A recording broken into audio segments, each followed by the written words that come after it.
Swastiastu, Mangun Satkerti Loka Bali. Halo sahabat rumah belajar, perkenalkan nama saya Rina Wijayanti yang kali ini akan mengisi kelas Bahasa Indonesia untuk siswa kelas 11. Sebelum kita memulai pembelajaran hari ini, mari kita saksikan video berikut ini. Setelah menonton video tadi, peristiwa apa yang sudah kalian lihat? Banjir, tepat sekali. Apa di tempat tinggal kalian pernah terjadi banjir? Semoga saja tidak. Dan mari bersama-sama menjaga lingkungan dengan minimal tidak membuang sampah sembarangan untuk masa depan bumi kita, terutama Pulau Bali yang kita cintai. Dan pertanyaan yang kedua, jika kita kaitkan dengan materi bahasa Indonesia, kira-kira materi apa ya yang berhubungan dengan fenomena tadi? Eksplanasi. Tepat sekali.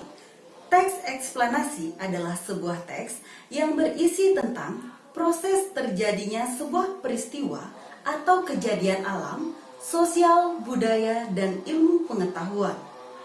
Ciri-ciri dari teks eksplanasi adalah yang pertama, mengandung fakta. Maksudnya, sebuah teks eksplanasi tidak diperkenankan untuk berisi opini. Yang kedua, sebuah teks eksplanasi harus bertema keilmuan atau bersifat ilmiah. Sedangkan yang ketiga, sifat dari teks eksplanasi adalah memberikan informasi. Jadi, penulis tidak diperkenankan untuk mempengaruhi pembaca. Sebelum kita membaca contoh teks, ada baiknya kita memahami terlebih dahulu struktur teks eksplanasi, yaitu yang pertama, pernyataan umum, yang kedua, deretan penjelas, dan yang ketiga adalah interpretasi. Sekarang, ayo kita baca bersama contoh teks eksplanasi berikut ini. Contoh teks eksplanasi tentang banjir. Bagian pernyataan umum. Banjir adalah salah satu jenis bencana alam yang kerap terjadi di musim hujan.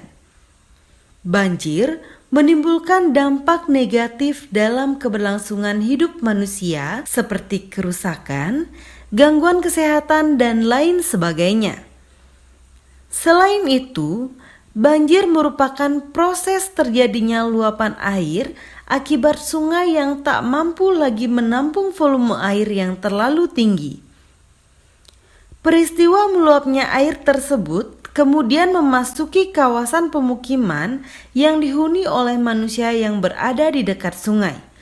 Akibat dari luapan air tersebut akan merusak harta benda, ternak, tanaman, serta kondisi pemukiman manusia yang ada di sekitar sungai. Bagian deretan penjelas. Penyebab terjadinya banjir yang utama adalah berasal dari curah hujan yang tinggi, kemudian menjadi luapan air atau banjir. Curah hujan yang tinggi mengakibatkan saluran penampungan air tidak mampu menampung volume air yang terlalu tinggi dan berlebihan.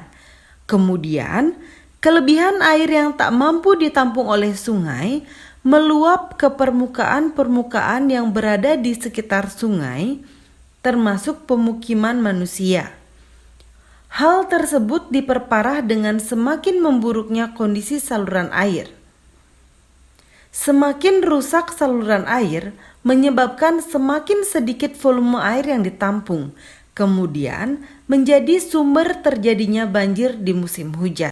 Penyebab kedua yaitu penebangan hutan secara liar, tanpa memikirkan dampak yang akan ditimbulkan seperti banjir. Hutan memiliki fungsi sebagai daerah resapan air, menyimpan cadangan air yang berasal dari hujan yang kemudian disalurkan ke pemukiman warga untuk lebih dimanfaatkan. Apabila hutan terus ditebangi tanpa adanya penanaman kembali, maka hutan akan kehilangan fungsinya dan kemudian berubah menjadi penyebab terjadinya banjir. Tidak hanya banjir yang ditimbulkan akibat penebangan liar, namun juga tanah longsor. Yang terakhir, bagian interpretasi. Sudah seharusnya manusia sadar akan lingkungan dan bersama-sama untuk menjaga kelestarian lingkungan dalam rangka mencegah terjadinya bencana yang berdampak negatif bagi orang banyak. Kesadaran dimulai dari hal-hal kecil dan sederhana, seperti tidak mengotori sungai dengan sampah, tidak mengeksploitasi hutan, dan lain sebagainya. Ayo kita analisis bersama kutipan teks berikut ini. Apabila hutan terus ditebangi tanpa adanya penanaman kembali, maka hutan akan kehilangan fungsinya dan kemudian berubah menjadi penyebab terjadinya banjir. Tidak hanya banjir yang ditimbulkan akibat penebangan liar, namun juga tanah longsor. Jika kita cermati kutipan teks tersebut, makna tersurat dari kutipan teks tersebut dapat secara langsung kita pahami, yaitu jika hutan terus kita tebangi, maka akan mengakibatkan bencana alam seperti banjir dan tanah longsor. Berbeda lagi dengan makna tersirat. Makna tersirat dalam teks tersebut hanya dapat kita temukan dengan benar-benar memahaminya terlebih dahulu. Sekarang, ayo kita baca sekali lagi kutipan teks berikut ini. Setelah membaca kutipan teks di atas, dan setelah kita membacanya dengan benar-benar memahaminya, yang ingin disampaikan dalam kutipan teks tersebut adalah himbauan kepada masyarakat untuk bersama menjaga hutan yang kita miliki agar tidak terjadi bencana. Jadi, secara tersirat, makna kutipan teks tersebut adalah masyarakat seharusnya mulai sadar untuk menjaga hutan agar tidak terjadi bencana alam yang tidak diinginkan. Bagaimana setelah kalian belajar tadi? Apakah kalian sudah benar-benar paham? Tentu sudah kan? Terima kasih atas segala perhatiannya. Semoga pembelajaran kita hari ini bermanfaat untuk kita semua. Nangun Satkerti Loka Bali. Om Santi Santi Santi. Om.